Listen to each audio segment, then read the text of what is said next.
Is your Windows 11 screen acting like a disco ball when it shouldn't be? Let's banish that annoying flicker once and for all. First, we need to dive into your display drivers, as outdated or corrupt ones are the most common culprits. Click on the Start button, and then select Device Manager.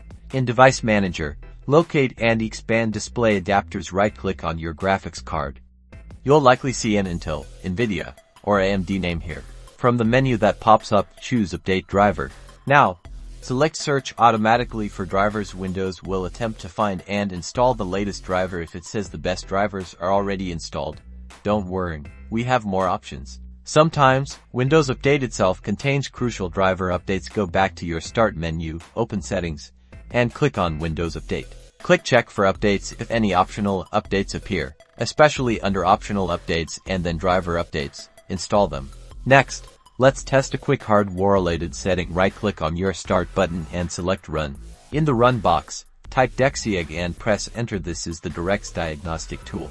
Once it opens, go to the Display tab. Look for any reported problems or error messages here, which might indicate a hardware issue. Finally, let's check your display settings for any unusual configurations. Right-click on an empty spot on your desktop and select Display Settings. Scroll down and click on Advanced Display. Ensure the chosen refresh rate and resolution are appropriate for your monitor. Sometimes, an unsupported refresh rate can cause flickering. If you're unsure, try selecting the recommended settings. By following these steps, from driver updates to these simple settings adjustments, you should be able to resolve your Windows 11 screen flickering and enjoy a perfectly stable visual experience. If the issue persists, it might indicate a more complex hardware problem with your display or graphics card, and you may need to consult a professional.